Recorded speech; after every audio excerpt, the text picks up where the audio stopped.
Este episodio llega a ustedes gracias a Infracero, diseño, fabricación y montaje de estructuras metálicas en acero con enfoque en vanguardia arquitectónica, eficiencia constructiva, precisión técnica y procesos de Smart Steel Manufacturing en la República Dominicana y el Caribe.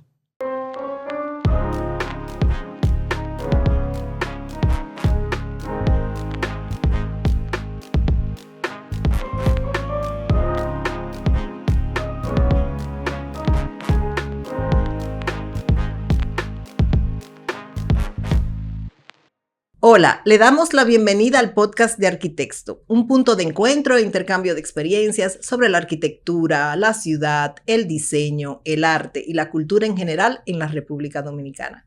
Yo soy Carmen Ortega González y hoy estoy muy contenta porque estoy rodeada de un equipo brillante, excelente, donde se han conjugado diferentes disciplinas relacionadas, ¿verdad?, a nuestro oficio.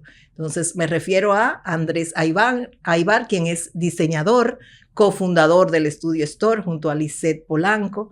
Bienvenido, Andrés. Gracias por la invitación. Y también están conmigo, el arquitecto Juan Pérez Morales, desde hace tiempo, ¿verdad?, amigo y muy admirado colega. Es fundador, sí, del estudio del arquitecto Pérez Morales y Asociados. Muchas gracias. Y también Javier Pérez Pitaluga de Gensler. Muchas Entonces, gracias. Bienvenidos. Gracias por la invitación. Pues bien, antes de empezar en la obra, recordarles que estamos viendo en esta temporada obras y proyectos que han sido reseñados en nuestra revista en circulación, que es la edición 129 de Arquitecto. Entonces, para más detalles, aquí vamos a conocer de primera fuente los detalles de esta obra, pero más detalles pues siempre podrán referirse a la edición impresa. Entonces, me gustaría, antes de entrar directamente en la obra, ¿verdad? Me gustaría que nos contaras, Andrés, cómo surge el Estudio Store, toda la concepción detrás de esto y cómo con tu experiencia también de diseñador se ha sumado a esa nueva dimensión, claro, ¿verdad?, de curaduría y de comercialización de objetos de diseño. Bueno, eso vino realmente cuando comencé la parte de diseño de interiores, en lo que era la parte de proyectos. Posteriormente ya 10 años de haber hecho, como digo yo, carrera en la parte laboral. Sentía la necesidad de que en el país no existiera un lugar donde hubiesen piezas emblemáticas, objetos que fueran, vamos a decir, como punto de referencia o punto de inspiración para hacer la parte de decoración y la parte de estilismo de los interiores. Y pensando un poco en eso, en uno de los proyectos, en ese momento realizándolo con quien es hoy mi socia, que es Lisette, yo le estaba haciendo su apartamento en ese momento, decidimos irnos fuera a explorar un poco, de buscar objetos interesantes en la que ella también se sintiera cómoda y a gusto con esta selección. Y comenzamos a explorar un poco el tema de los objetos a nivel de diseño, desde el punto de vista de las piezas, el valor y el trasfondo que tenían a nivel de historia cada uno detrás. Y yo decía, ¿por qué no tenemos eso con un alcance más local, que no haya que viajar para poder encontrar estas piezas? Y entonces, pensando un poquito en temas de negocios ya, yo siempre he dicho que lo bueno es diversificarse un poco también dentro del ámbito. No poner todos los huevos en una sola canasta, porque la parte de proyecto, como digo yo, tiene su época, vamos a decir, o de temporada que quizás no la veo para perdurable, como en el tiempo, para toda la vida quizás. Sí, yo creo que todo lo que estamos en este oficio sabemos cómo es, ¿verdad? Las altas y bajas de y es muy drenante, es muy agotador, o sea, no te lo niego. Y pensando también en qué otras cosas paralelas, coyunturales pudieran existir, pues decidí explorar el tema de retail. Entonces ahí surge la idea de plantearnos en esa dualidad que teníamos como cliente y yo como diseñador, de que Lisette también viene de la carrera de arquitectura, por eso ella también tiene mucha noción como de lo que es la curaduría, un poco también de ese conocimiento y esa sensibilidad. Y entonces surge ella diciéndome que quisiera retomar el área nuevamente, que pudiese ser, que pudiéramos hacer en conjunto.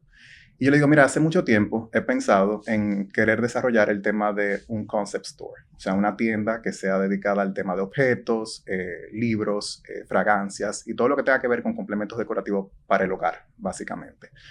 Pero dándole un poco de forma y viéndolo también el proceso con su casa, pues de ahí surge, hace ya más de 11 años ya hoy día, Wow. de que comenzamos este recorrido de haber dado ese giro y de incursionar un poco en este mundo del retail. Claro, excelente. Y bueno, han tenido con mucho éxito porque además, como tú dices, suman a proyectos de otro, pero también a sus mismos proyectos a través del estudio proyectos. O sea, que Claro. pueden hacer intervenciones integrales, vamos a llamarle Y también así. yo pienso que somos como una herramienta que ponemos a la disposición lo que quizás en ese momento significó para mí el hecho de tener que buscar este tipo de objetos o de piezas que fueran tema de conversación y statement pieces dentro del espacio, de que pudiéramos tener ese alcance también para otros diseñadores que también pudieran tener ese acceso. Claro. Entonces yo pienso, y nuestros principales clientes son diseñadores y arquitectos, de por qué no poner eso que yo tenía esa necesidad, ponerlo a la opción de otras personas de que puedan también tener ese acceso. Bien, pues una señal de crecimiento es que el estudio Store tiene una nueva casa,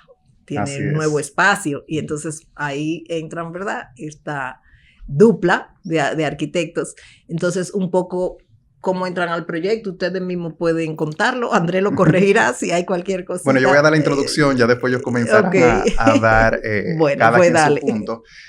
Sí, nosotros ya con el tiempo de haber pasado, como te digo, ya 10 años en ese momento, ya cumplimos ahora 11, sí pensamos en un momento de crecimiento, definitivamente, porque todo es un proceso de evolución y había cumplido su cuota, como digo yo, esa etapa de lo que habíamos vivido en lo que creamos inicialmente.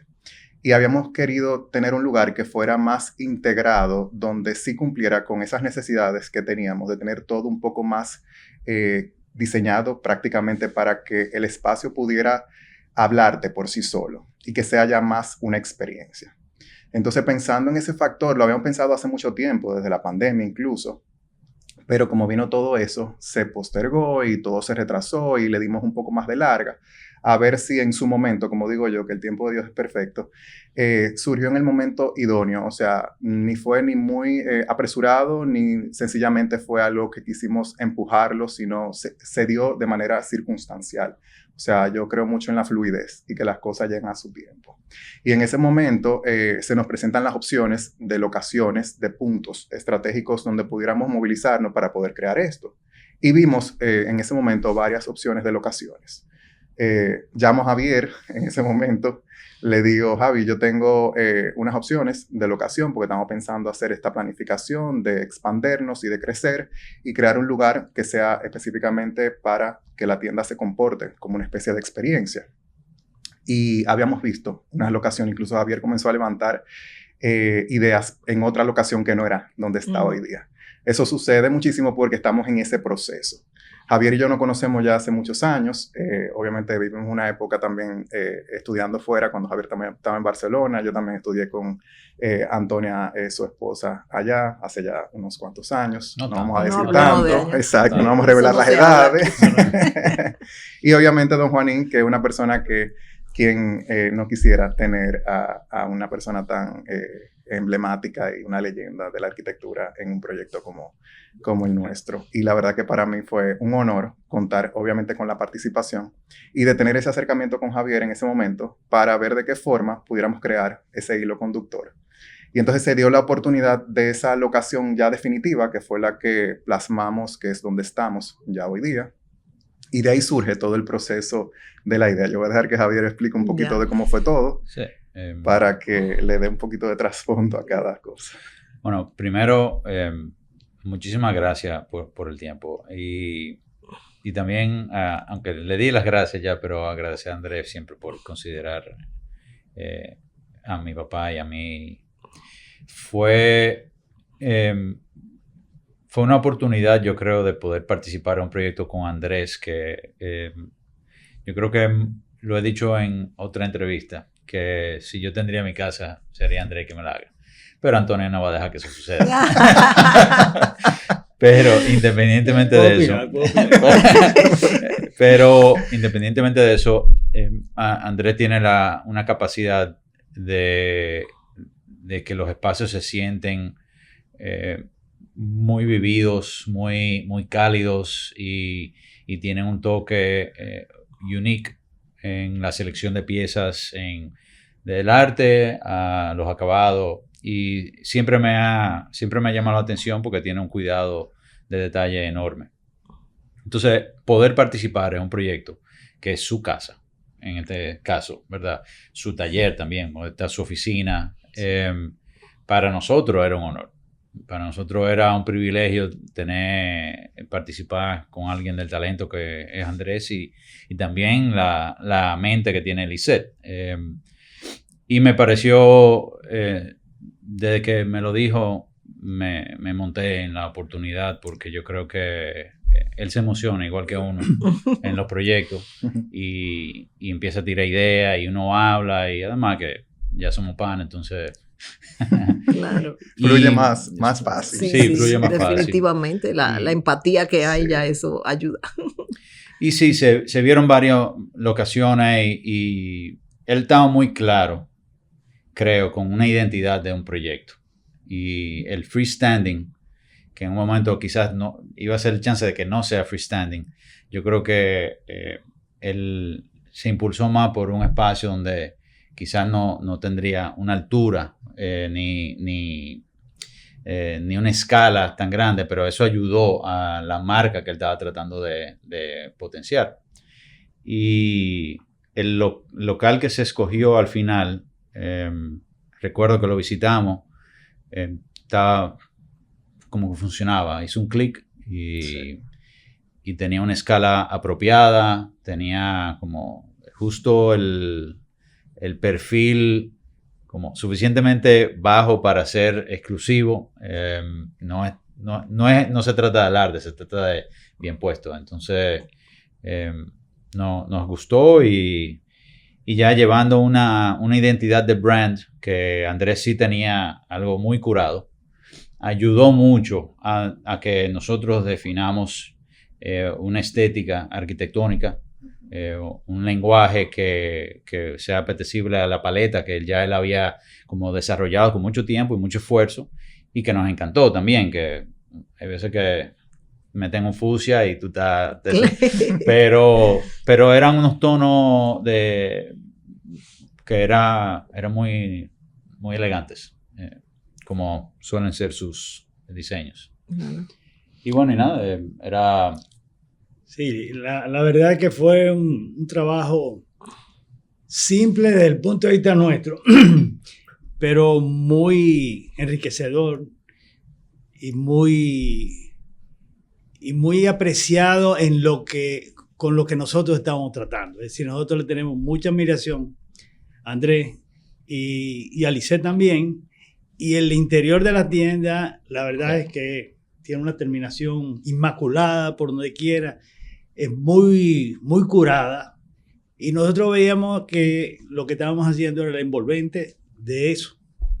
Exacto. Y lo planteamos como un lienzo limpio, con pocos elementos, pero una gran ventana. Pero una ventana que se ve desde afuera hacia adentro, más que desde adentro hacia afuera, ¿no? Y adentro es donde estaban esa colección, esa cantidad, esa alma con la que tiene ya su propia identidad la tienda y que tienen ellos. Pues esa fue la idea original, buscar algo bien simple y dejar que el protagonismo fuera la tienda. Que es un gran valor para mí, porque conociendo, por ejemplo, los trabajos de la firma de Pérez Morales y del mismo Gensler ahora, el espacio donde está Javier, ¿no? Manejando escalas de proyectos más complejos, de dimensiones mucho más grandes. Esto es como una joyita. Sí. O sea, así es que ustedes me están hablando y yo me lo estoy imaginando como que es un joyerito, que con todo ese cuidado, pero que habla al mismo tiempo de la humildad del estudio para colocarse a ese nivel y de la delicadeza para poderlo intervenir y responder, bueno, pues a ese requerimiento, ¿verdad?, inicial del propietario, de los propietarios. Bueno, no venía sin sus complejidades, porque lograr que se se alcance la escala y el nivel proporcional de una fachada que se vea que tiene un poco más de peso. Yo creo que Andrés y yo lo hablamos, de tratar de engrosar un poco el edificio y que se sienta con una escala más visible desde el punto de vista del que pasa en vehículo. Era importante. Eso, Sí. a él le daba mucha importancia de que tenga una presencia, guía, vamos a decir, la una presencia urbana, Sí. importante. correcto. Y muchas de las condiciones que tenía Andrés del punto de vista operativo influían un montón en cómo la tienda iba a responder a eso. Entonces, me acuerdo, una de las principales cuestionantes era cómo él iba a entrar la van, donde se mueven todos los proyectos del estudio, donde ellos mueven sus piezas, porque tienen también un servicio de Claro. guante blanco, como de quien acarreo, dice. de acarreo. Sí, acarreo. Que le damos, no, y también eso que dice Javier, como el hecho de tener esa parte funcional, de que lo estético, obviamente siempre uno tiene que tratar de salvarlo y de darle cierta condición de prioridad, pero también la parte funcional es muy importante, y en el aspecto también de nuestro manejo diario y cotidiano, con el personal, con el equipo, con la logística, con el acceso, la entrada y la salida. También Javier en un momento era como que por dónde hacemos la entrada principal. Si te das cuenta y mira la arquitectura, la entrada principal no se ve, está escondida. O sea, el acceso para el público, el peatonal. Pero luego el acceso obviamente se creó para la guagua, que sea obviamente lo que dice Javier, para la entrada y la salida, que fuera un factor que también se acoplara a la parte de la arquitectura. Era una propiedad también, es bueno decirlo, que existía. Sí. O sea, existía en otro nivel y formato, evidentemente, pero con muchas condiciones a nuestro favor para lo que nosotros necesitábamos. Y eso fue lo que nos hizo también inclinarnos más por elegir ese punto. Una calle creo que también, como dice Javier, como discreta, sin mucho alarde. O sea, es una calle que está céntrica, o sea, ubicada estratégicamente, pero no hay entaponamiento. Creo que todo se siente más holgado, respira un poquito más de entorno urbano, obviamente con la vegetación del entorno y los edificios y todo. Y creo que eso también me motivó mucho a inclinarme por eso, porque estábamos un poquito ya saturados de la zona de Piantini, que es donde veníamos, en la Gustavo Mejía Ricard. Ahí nos ahora la Filomena Gómez de Cova en un acceso solamente de una vía. Y lo que dice Javier en la parte arquitectónica de cómo íbamos a lograr un impacto en una dirección de una vía, en una locación que no tenía esa magnitud a nivel de escala, de altura, pero que sí tiene un frente bastante prolongado, y crear un elemento estratégico para que se destacara al momento de verlo, en el momento que vienes en el vehículo, y que te diera como una sensación, vamos a decir, como de impacto en ese momento.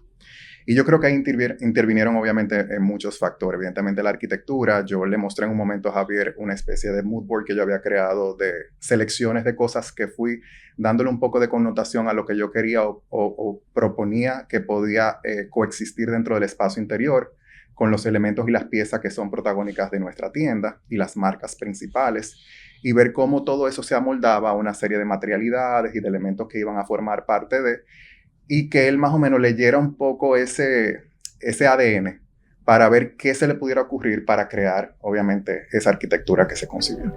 Ya está circulando la edición 129. Búscala en nuestros puntos de venta. Visita nuestra web o escríbenos al WhatsApp 809-732-7674. Pues bien, seguimos en este episodio y en este momento vamos a conversar con el ingeniero Wilfredo Castellanos, fundador de Infracero, una empresa especializada en el diseño, fabricación y montaje de estructuras metálicas. Hola Wilfredo, bienvenido a Arquitecto Podcast. Hola, muchas gracias por recibirme aquí el día de hoy. Para mí un placer. Pues bien, nosotros vamos a conversar con Wilfredo porque él estuvo a cargo de la fabricación de las estructuras metálicas en la readecuación arquitectónica que se hizo de la obra del Estudio Store. Pero antes de entrar directamente en esta obra que nos ocupa, nos gustaría que nos cuentes un poco de Infracero, cuándo nace la empresa, la experiencia que han tenido hasta ahora y un poco los servicios que ofrecen. Bien, nosotros somos 3 socios que somos amigos desde los 2 años, los 3 casualmente. Wow. Fuimos al colegio juntos, de universidad juntos, 2 de los 3, y tenemos la vida entera juntos, básicamente, por lo cual tenemos una sinergia súper interesante. Nosotros desde 2014 tenemos nuestra empresa constructora, pero no fue hasta reciente que, 2024, donde formamos la marca de Infracero. Luego de varias experiencias, terminamos formando Infracero. Infracero, ¿qué es lo que busca? Cambiar el significado de lo que es construir con acero en República Dominicana. Muchas personas todavía visualizan construir en acero como simplemente naves, mezanines, y hay muchas cosas más allá de eso. Nosotros aquí estamos todavía trabajando en cambiar, en evangelizar sobre ese tema, pero la realidad es que hay muchísimas cosas. O sea, para mí el acero, y algo muy notable cuando uno sale a ciudades más desarrolladas, es la llave para conectar las construcciones con las visiones futuristas, vamos a decirlo así, o con los nuevos tiempos. O sea, una herramienta para los arquitectos poder lograr cosas mucho más interesantes. Claro, o sea, responder a las vanguardias arquitectónicas, o sea, y independientemente de todos los demás beneficios y ventajas que ofrece como sistema constructivo, que ya hablaremos de eso más adelante. Bueno, en el caso del Estudio Store específicamente, ¿cuál fue la intervención de ustedes? Mira, en el Estudio Store tuvimos varias cosas. Principalmente, quienes hayan podido ver el local de manera inicial, nosotros hemos compartido en nuestras redes también algunos detallitos de cómo, de antes y después. Pero se tuvieron que hacer reforzamientos internos para abrir los espacios. Es una casa en Serrayes, ¿verdad? En la zona de Serrayes. Y hubo que abrir espacios. También crear nuevos espacios. En la parte trasera se generaron almacenes. Eso vamos a decir que son usos bastante cotidianos del acero, con el tema del reforzamiento, que son casi imposible hacerlo en otro material por el tema del funcionamiento estructural per se, de cambiarle el uso a estructuras que ya están funcionando. Pero las partes, como digo yo, más interesantes se pueden ver en la fachada, que fue que se creó un volumen flotante, que es parte de la fachada principal, que es el elemento que se ve horizontal en toda la fachada, donde está el letrero del estudio, y el vuelo de la entrada, que es un elemento súper interesante, que en su momento los arquitectos de Pérez Morales, en un momento ahí de brainstorming, vimos una idea de algo que yo había visto en un viaje, que le había mandado una foto a Javi en su momento, y empezamos entonces ahí como a debatir ideas de cómo hacerlo, y al final logramos un elemento muy estético, porque es un vuelito, digo vuelito por esbeltez, pero tiene 5 metros, o sea, claro, que se conecta también a su vez con la entrada, que da una continuidad visual súper interesante, o sea...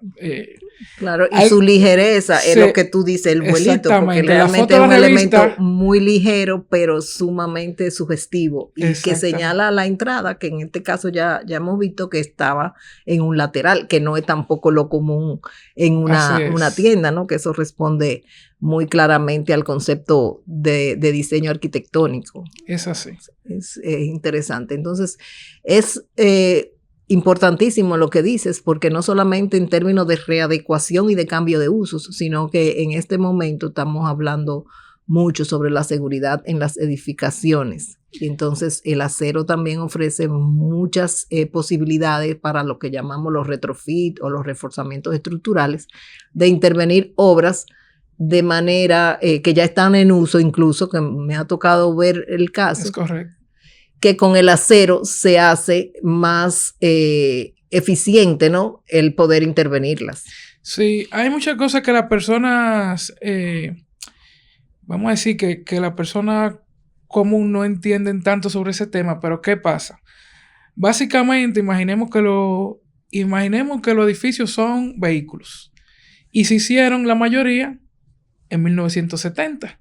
Tiene frenos, dígase, columnas y vigas de 1970, acorde a los códigos de 1970. De 1970 hoy, por decir un número, claro, estamos hablando que tenemos códigos y normativas de seguridad, o sea, el mundo no se paró en 1970. Tenemos todo ese tiempo de allá hacia acá, 50 años, haciendo estudios, mejorando. Entonces, cada vez se busca, muchas veces no es ni siquiera que se va a cambiar el uso. Es así. Hasta con el mismo uso, por ejemplo, nosotros estamos trabajando un proyecto ahora, un edificio de 6 niveles de una institución que tiene más o menos ese tiempo, algunos 50, 45 años, y cuando se hizo la evaluación, ameritó unos refuerzos. Que todo el mundo diría, bueno, pero no estaba pasando nada. No ha pasado nada, pero los estudios hoy en día nos reflejan que hay que reforzarlo porque no cumple con uno o otro parámetro que sí hoy en día es ley, exacto, te iba a decir eso, que nada más no es que no cumple o que no responde, sino que la normativa ya te exige otra cosa. Correcto. Y entonces como una parte de responsabilidad también.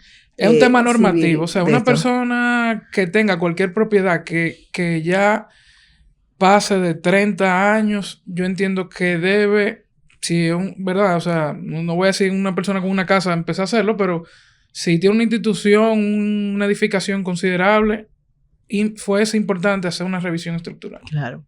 Y ya aterrizando un poco a esa versatilidad de la industria del acero, un poquito podrías describirnos cómo responde a esos desafíos arquitectónicos, geometrías complejas que muchas veces nos inventamos nosotros, los arquitectos. Bueno, realmente... ya vienen esto a inventar, pero bueno, eso es lo que... Yo entiendo, no sé, habrá más, pero dentro del grupo de lo que conozco, dentro del IPSEM, por ejemplo, me relaja mucho que cuando aparecen cosas raras, ellos prefieren pasármela a mí ni siquiera verla, porque yo soy fan de las formas extrañas, porque al final cosas rectas, cuadradas van a aparecer todos los días. Entonces, cuando aparecen esos proyectos, a mí me genera una emoción particular y me lo cojo muy, muy personal. Como tú dices, o sea, naves hay muchísimas y podemos pasar por cualquier avenida de circunvalación o eso y tú vas a ver las naves y no te llama la atención, pero cuando tú ves diseños interesantes que tú dices, uy, ¿quién habrá hecho eso? No, y que son las cosas que demuestran bondades que tiene el acero. Y muchas veces yo creo que hay un concepto errado de que un buen diseño es más costoso. Y no, yo soy un creyente de que no es así. Un buen diseño no es necesariamente más costoso. Gracias, un buen diseño se puede lograr, o sea, al final todo depende del arquitecto. Un buen diseño no es meterle materiales caros y que el precio por metro cuadrado se dispare. O sea, es como tú vas a manejar ese espacio. Y un espacio se puede manejar, lo digo por cosas que yo he visto, al final a mí me llegan cosas para diseñarla, pero uno ve cómo por ejemplo, en el caso de nosotros que trabajamos mucho con los hoteles, uno ve cuántas formas de motor lobby, que es una solución a una misma necesidad, hay, y cómo terminan siendo figuras y manejo del espacio totalmente diferentes todas. Sí, porque además el motor lobby en una tipología es el primer recibimiento del huésped, correcto, por ejemplo, del visitante, y ahí, bueno, hay que el primer recibimiento es un espacio sumamente abierto. Entonces, tú tienes un espacio abierto, pero que tiene que ser acogedor. O sea, claro, tiene unos retos grandes. Tiene que recibir vehículos, tiene que recibir autobuses. Exactamente. Tiene un gran potencial y nosotros, gracias a Dios, hemos tenido la oportunidad de participar en proyectos donde los motolobby, para mí, todos tienen su encanto. Yo te iba a preguntar, pero no te quiero meter en lío con clientes o con podemos.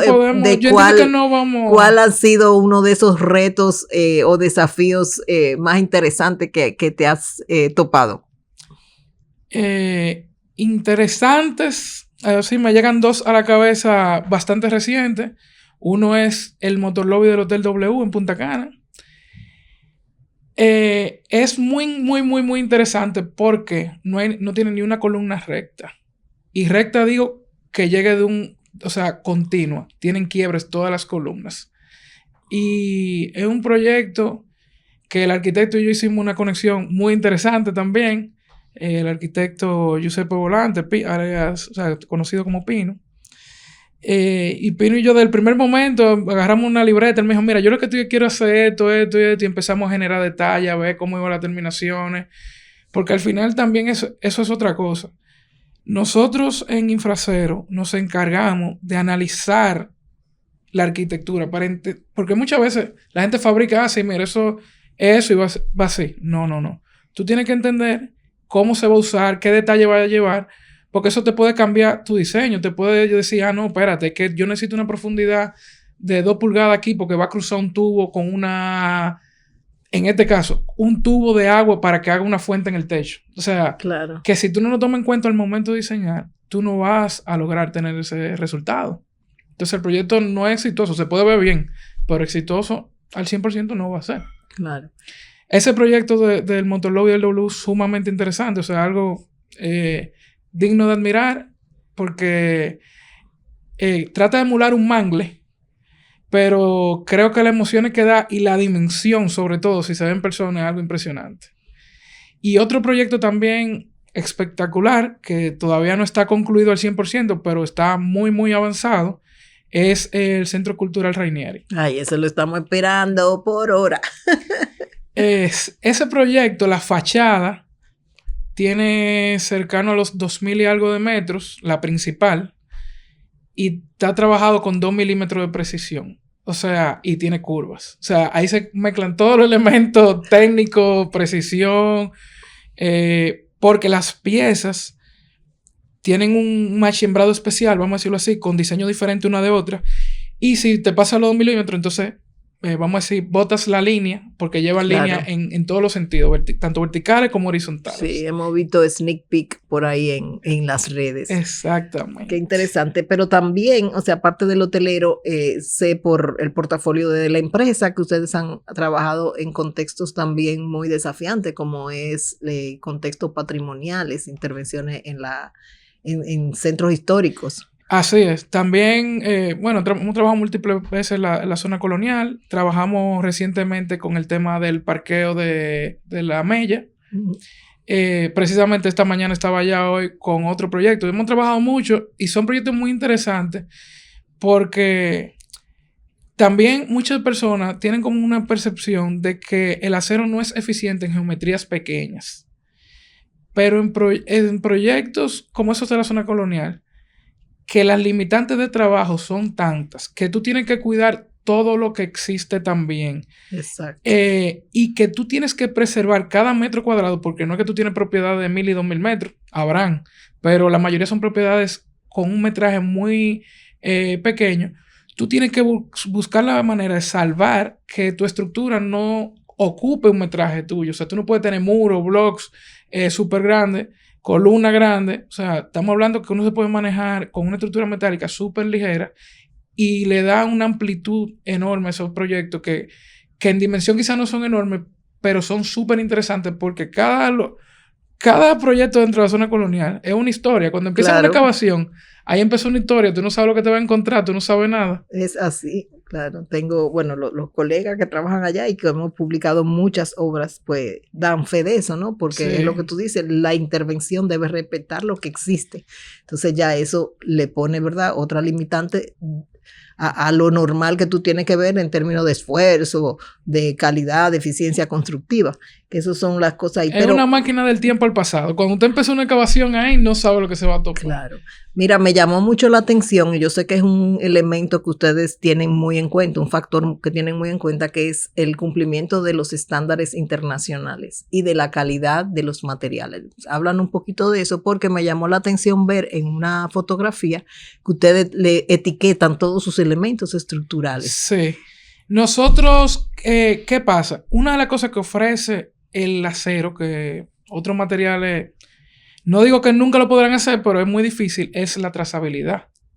Dígase, nosotros estamos haciendo un trabajo que podría ser un refuerzo estructural, si le llamamos, donde el cliente amerita saber qué acero se está usando, dónde se fabricó, qué colada es, porque es algo que hay que llevar esa trazabilidad de control, de que ese material tiene todo, o sea, cumple con toda la normativa necesaria para lo que se está utilizando, que son materiales ya un poco más especiales.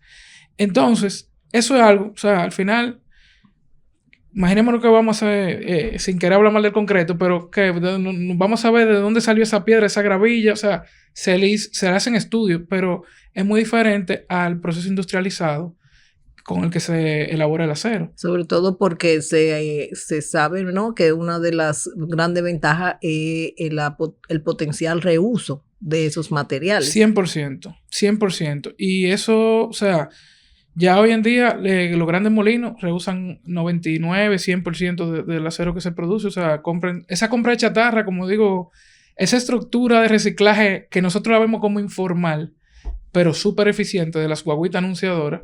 Eso termina en viga de nosotros aquí mismo, que llegan al país otra vez. Claro. O sea, nosotros tenemos ese ciclo bien elaborado de cierta manera. Sí, qué bien. Pues ya para ir terminando la conversación, me gustaría saber tu visión de cómo tú ves el futuro de la construcción en acero en el país. La situación y el futuro. Nosotros tenemos, como empresa, más de 11 años trabajando con acero. Y cada vez más hay más proyectos en sentido general. Cada vez más se está formando más personas. O sea, ya antes era más difícil tú encontrar a alguien que haya trabajado con estructura metálica. Todavía no es que aparecen muchos, pero tú puedes encontrar personas ya con un poco más de idea para a partir de ahí continuar formándolo. Todas las empresas serias que están dentro de esta industria hacen un esfuerzo grande en formación. La gente no sabe, piensa que simplemente soldar. No, hay un gran trabajo detrás de eso. O sea, por ejemplo, a nosotros nos llega un proyecto, como yo digo, es como un Lego que tú vas a hacer, pero primero hay que hacer el plan de hacer Lego. Entonces tú tienes que crear el manual de hacer todas las piezas y después el manual de instalar toda la pieza. O sea, claro, porque todo se fabrica en taller, que es una gran ventaja también, el tiempo de fabricación, que mientras se avance obra gris, tú vas produciendo en taller y luego es el montaje. Nosotros hemos tenido proyectos incluso que hemos empezado la fabricación antes de tener los planos aprobados. Y eso ahorra una cantidad de tiempo increíble. O sea, para proyectos comerciales que necesitan empezar a producir cuanto antes, empieza su proyecto de aprobación, vamos fabricando y cuando viene a salir permiso, ya en cuestión de semanas, ya estamos muy avanzados en lo que es instalación. Entonces, en ese sentido, yo entiendo que nosotros vamos en vía de crecimiento. Mientras más uno viaja a lugares más desarrollados, se da cuenta que el acero es sinónimo de desarrollo en toda la ciudad del mundo. O sea, mientras un país más desarrollado, tú te vas a encontrar más acero. Incluso que te oí hablando una vez de esto, en un panel, de la calidad del obrero que trabaja la construcción metálica a el que trabaja pues con un sistema tradicional como es el concreto y el hormigón, o sea, mano de obra especializada, que incluso le da más oportunidades de mejora, ¿no?, a esas personas. Totalmente. O sea, en términos de impacto social, de la calidad de vida del personal que trabaja en esta industria, es mucho mejor. O sea, mucho mejor, un personal más preparado, tienen una condición técnica mucho mejor, o sea, son certificados la mayoría, o sea, hay un proceso de preparación y certificación que al final se termina pagando, obviamente, y eso le da mejor calidad de vida a esa persona. Claro.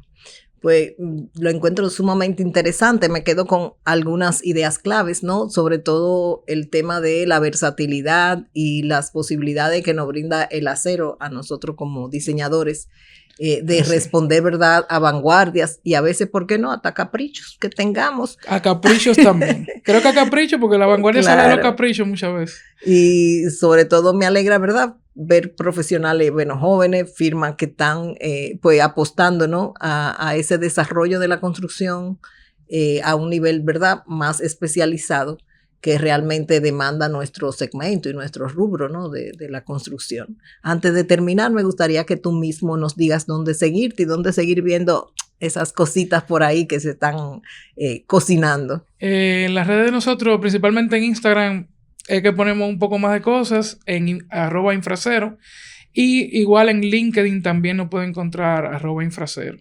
Ahí siempre vamos poniendo artículos, informaciones. En nuestra página web también hemos incorporado un blog donde nosotros mismos escribimos artículos de temas que consideramos interesantes y le pedimos a algunas personas que también colaboran con nosotros, arquitectos, estructuralistas, nos generan algunos artículos que vamos publicando ahí Igual Muy en interesante www.infracero.com. y casos de estudio y eso. Así que aquí abajo le estamos poniendo la dirección para que puedan consultarlo. Muchísimas gracias, Wilfredo, y que sigan los Un éxitos placer. para ti y tus socios. Gracias, gracias. Infracero.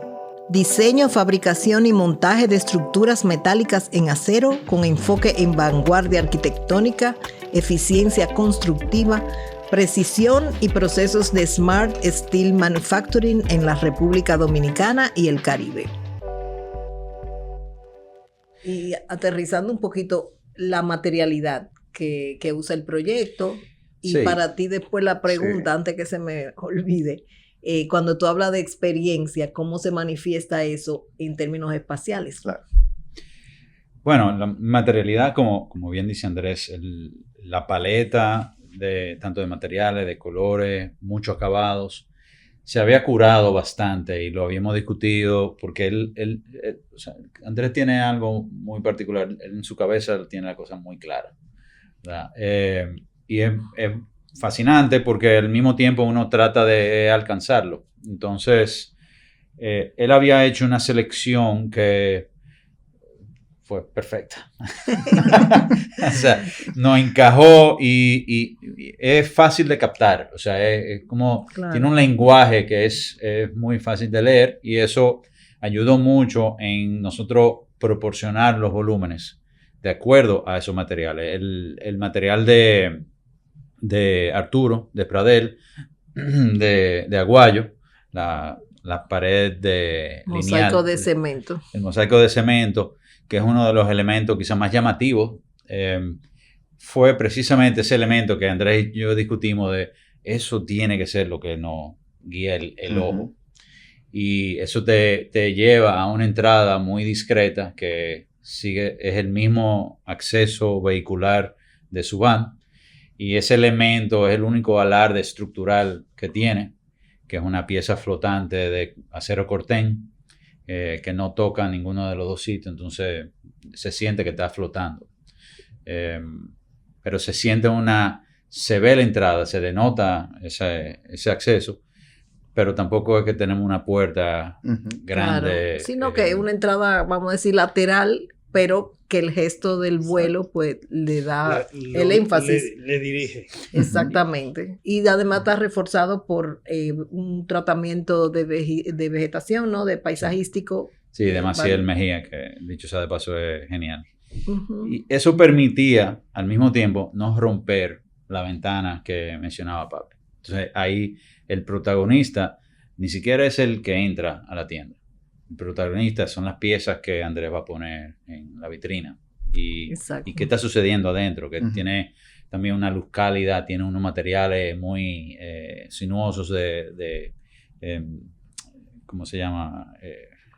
Madera. Orgánico, ahí está. exacto, sí. Sí, el son- travertino, travertino. la madera. Son materiales orgánicos y Sí. cálidos. Y entonces el cortén es un contraste simplemente a ese estucado rugoso que se seleccionó de Cement Design, que quedó impecable, como siempre. Y entonces así las cosas fueron como cayendo en su lugar y nosotros fuimos como levantando las paredes y Armando el muñeco, como Armando el decía un muñeco profesor y- mío. No, y lo que dice Javier, por ejemplo, de una forma quizás de una arquitectura simple, pero de materiales muy ricos, Ujú. que denotan obviamente el tema de las combinaciones y los contrastes, tanto en la parte de fachada como en la parte interior, que yo creo que juega un papel fundamental. Esa combinación del acero corten, del cementicio, de la madera, del travertino. O sea, es muy natural, es muy orgánico. Y lo que tú mencionabas ahorita con el tema de la experiencia, yo creo mucho en la experiencia desde afuera. O sea, todo lo que esté en la parte externa va a conectar automáticamente con lo que va a suceder dentro. Entonces, parte de eso era que cuando las personas entraran, obviamente se envolvieran dentro de un mundo, que es el mundo del estudio, y donde se respirara un ambiente que fuera cálido, pero a la vez relajado. Tú notas y se transmite, obviamente por la entrada mucho de la luz natural que hay dentro del espacio. Estamos en unos horarios que son de 10 de la mañana a 6, 7, que todavía el sol cayendo, o sea, se ve muy bonito la iluminación natural que entra. Y obviamente resaltando, porque los objetos son las piezas claves protagónicas dentro del espacio, pero también el envolvente, como digo yo, la casa de cada uno de estos productos. Todos los revestimientos, los acabados trabajados, la selección de cada uno de los materiales que se plasmaron. No para competir, sino sencillamente para hacer el trasfondo de lo que iban a ser estas piezas. Y lo que dice Javier, yo soy una persona muy definida y clara en los conceptos. O sea, yo no ando titubeando ni ando dándole vuelta a las cosas, pero sí me gusta el tema de trabajar en equipo. Y creo mucho en las fortalezas, creo mucho en que cada quien tiene su expertise y me gusta sumar. O sea, por eso armamos, como digo yo, un Dream Team. Vamos a buscar arquitectura, vamos a buscar paisajismo, vamos a buscar branding, vamos a buscar acabados y materiales, y ahí fuimos formando. Él mencionó ahorita, por ejemplo, Maciel, una persona clave también en los detalles puntuales de lo que era el paisajismo de la parte externa, que también se refleja en la parte interior. Canvas Design en Miria también tiene muchos años trabajando con nosotros en la parte de identidad gráfica. Y todo esto fue parte del lenguaje que se lleva, de cómo la arquitectura también se plasma en la identidad corporativa. El shopping bag y cada elemento de la envoltura de los regalos, de las cosas que se compran en la tienda, tienen ese ADN incorporado. El diseño también que se aprecia mucho en el diseño del mobiliario, por ejemplo, del mostrador, sí. Repite como el patrón que está en el branding, sí, y está en la fachada. Sí. Fue buscando como esa sinergia, como viendo ya el planteamiento de Javier de lo que era su esquema inicial a nivel arquitectónico, y era cómo ir traduciendo esto a la parte interior que tuviera esa integridad. Sí. Y así se fue plasmando como ese lenguaje de que pudieran ser elementos que participen dentro, que tuviera una correlación con lo que existe afuera. Me gustaría oír al arquitecto Pérez Morales, a ver, en relación, porque siempre recuerdo, ¿verdad?, que nos decían cuando el proyecto empieza, si está el team completo, no es como que tú invitas a alguien al final del proyecto. En este caso, ¿qué significó para ustedes esta colaboración inicial con el interiorista? Bueno, fue muy cómoda para comenzar. Sí, porque como que las ideas estaban claras y se definían, enriqueciéndola con poca colaboración e irla llevando, y yo creo que eso, sobre todo entre Andrés y Javier, que tuvieron mucho intercambio de ideas y eso, y él la traducía, la llevaba a la oficina y después la discutíamos nosotros. Yo tuve menos reuniones junto con ellos, pero estaba todo muy, muy alineando. Era como fácil tomar la decisión, era fácil sugerir cambios o sugerir alternativas, etc. Y fue una experiencia muy, muy, muy agradable de trabajar. Qué bueno. Siempre dicen que el éxito de un proyecto es tener un buen cliente. Yo creo que ahí coincidimos. No hay proyecto malo con cliente bueno. Exactamente.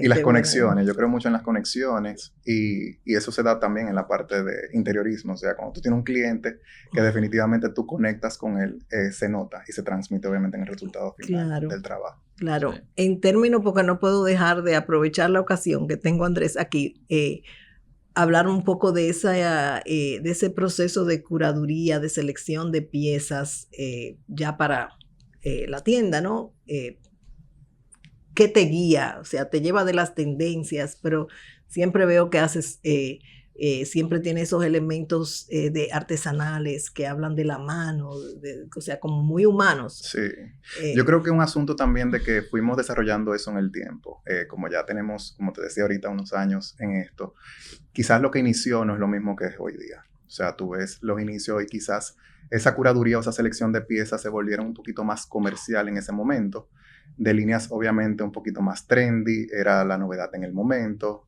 los tiempos obviamente han ido cambiando.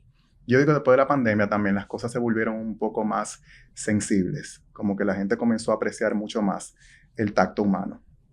Y ahí donde gira un poco en torno a yo irme más a esa parte, a la parte de las producciones más limitadas, de donde yo hago contacto directamente con los talleres y con los artesanos en diferentes partes del mundo. O sea, yo tengo proveedores de Francia, tengo proveedores de Portugal, de Holanda, República Checa, Polonia. Estoy trabajando también con México, estoy trabajando con Colombia, Argentina, Brasil. O sea, yo te digo que en cierto modo es tratar de ir creando ese lenguaje que conecte esa unión entre cada uno de estos artistas, pero que guarde una relación, obviamente, a la hora de colocar estos elementos dentro del espacio, que no haya como un alto contraste. Y me imagino que también entra ahí el elemento cultural, porque todas estas piezas colocadas en un ambiente, ¿no? Caribeño, Sí. tropical, con el gusto mucho Sí, hay de muchos nosotros, aunque factores hay que yo mucha tomo hoy influencia, día en ajá, cuenta. O sea, hay mucha influencia extranjera, pero realmente me gusta mucho que tú siempre también refuerzas mucho lo local. también tenemos esa contraparte, como digo yo, que tratamos cada cierto tiempo de hacer ese aporte a tratar de rescatar las cosas también nuestras.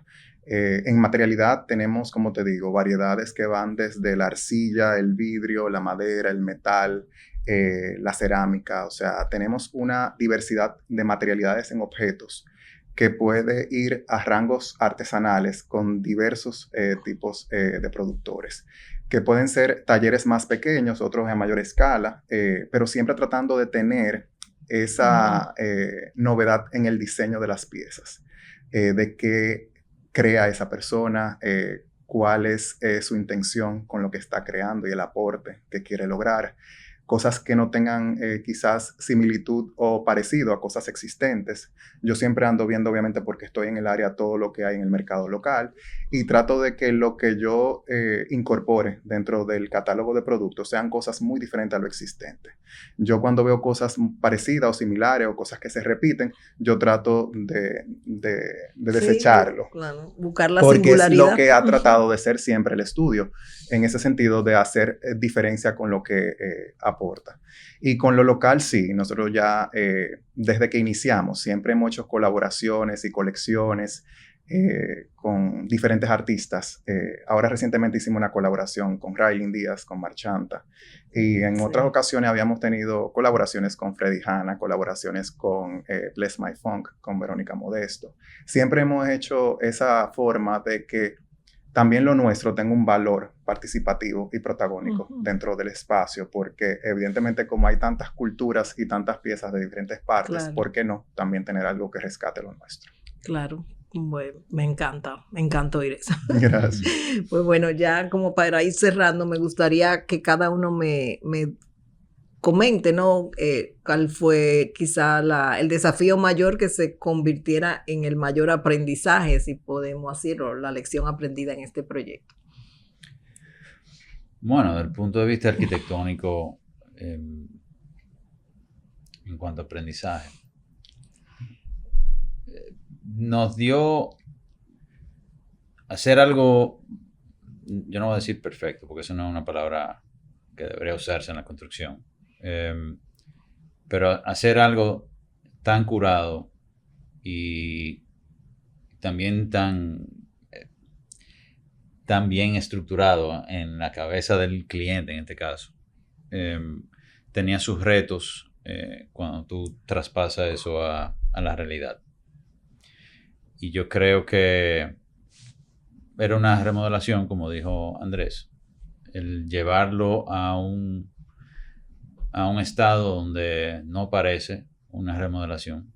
Eso parece un Sí, made to measure Sí, sí, sí. headquarters. Y me parece que el aprendizaje está en, primero, escuchar. Ahí nos escuchamos a todos. Y también ser claro, porque había cosas que yo le había dicho a Andrés, que él me dijo, no, eso no. Y igual, pero hay cosas que yo sí lo pude convencer. Después que él me dijo, no, eso no. Y yo creo que también discutimos mucho, Papi y yo, la mejor manera de que sea construido.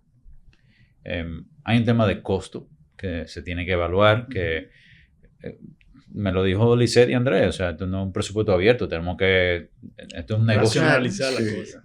Y, Hay que aplatanarlo. no, eso es No. parte.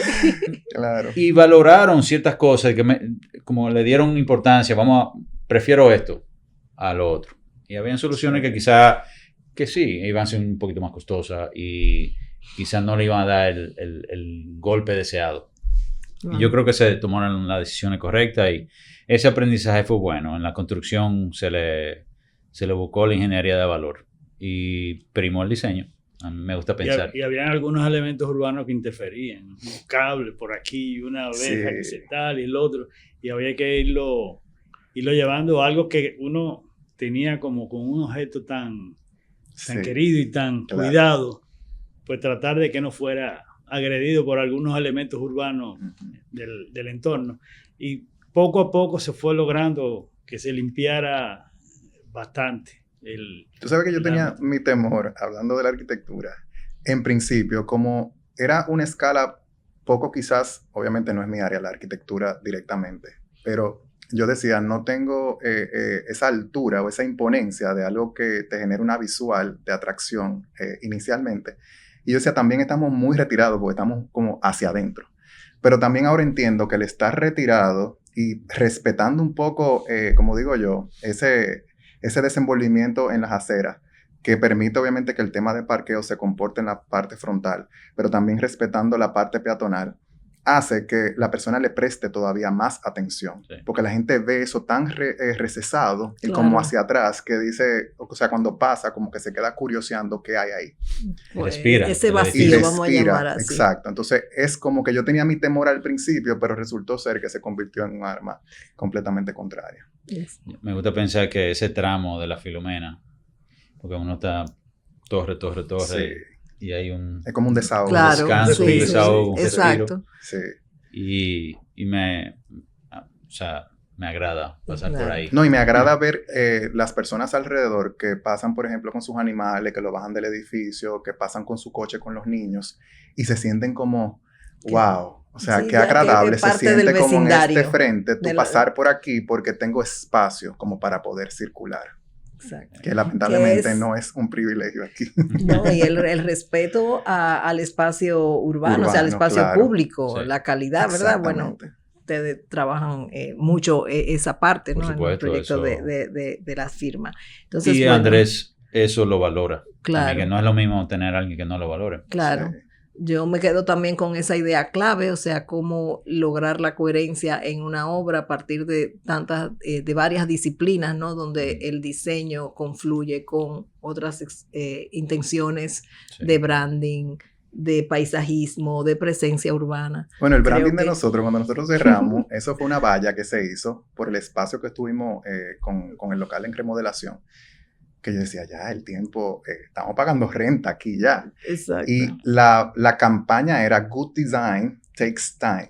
Exacto. O sea, que el buen diseño toma tiempo. Y nosotros lo entendíamos y de esa forma también lo aplicamos porque entendemos que las cosas bien hechas merecen su tiempo. Y es verdad que tú decías, mira, yo estoy tratando de que sea lo más rápido posible porque tengo que abrir, es un negocio, pero también entendíamos que es mejor abrirlo en el momento idóneo. O sea, el tiempo que le dedicamos al proyecto, como dice Javier, o sea, el tema también de integrar a tantas personas profesionales alrededor, sumó muchísimo desde la parte de construcción hasta cada quien que tuvo su aporte en el concepto del diseño. Y yo creo que fue un verdadero, para mí una experiencia muy agradable en todo lo que fue ver construir algo en lo que tú vienes soñando y verlo hecho realidad. Y yo digo en el tiempo, wow, o sea, yo creo que ya que estamos aquí, o sea, vamos a dejar que las cosas se hagan a su debido tiempo. Claro, me alegra muchísimo porque nosotros también hemos visto ese crecimiento, ¿no? Sí. Del estudio Proyectos y de verdad, de corazón, mucha felicidad y muchos éxitos. Gracias. Antes de acabar, me gustaría que cada uno de ustedes diga dónde encontrarlos, en las redes sociales, su estudio. Yo sé que Javier ahora, después de este proyecto, pasó a otro estudio. Sí. Bueno, yo pertenezco ahora a Gensler Dominican Republic y Gensler DR. Me pueden encontrar ahí. O que la cuenta es Gensler RD, ¿no? Sí, correcto. Gensler RD y Javi PP también, ambos. Y el arquitecto está Pérez Morales Azoc. Exacto. Esa es la cuenta de Instagram de ellos. Y bueno, nada, yo estoy sumamente agradecido. Este tipo de proyectos son pocos.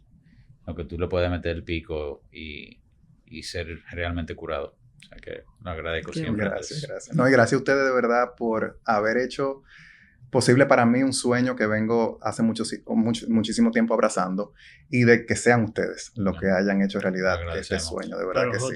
De verdad que sí. Y Andrés, ¿a ti a dónde te encontramos? En el caso, por ejemplo, la tienda es el Estudio Store, o sea, así mismo, el Estudio Store en Instagram. Entonces la página web www.elestudiostore.com, que ahí pueden ver referencias, por ejemplo, de piezas que tenemos y todo lo que es prácticamente el inventario.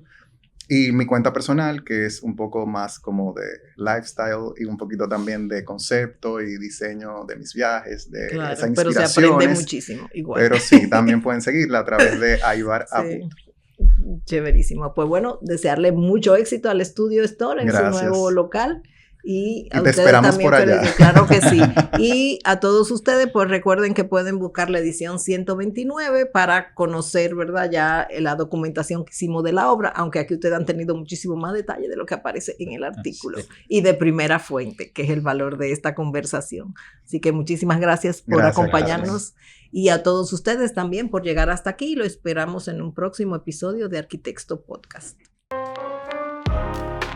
Visita nuestro sitio web arquitecto.com, únete a nuestra comunidad en las redes sociales Arquitecto RD, suscríbete al canal de YouTube, danos un me gusta o déjanos un comentario.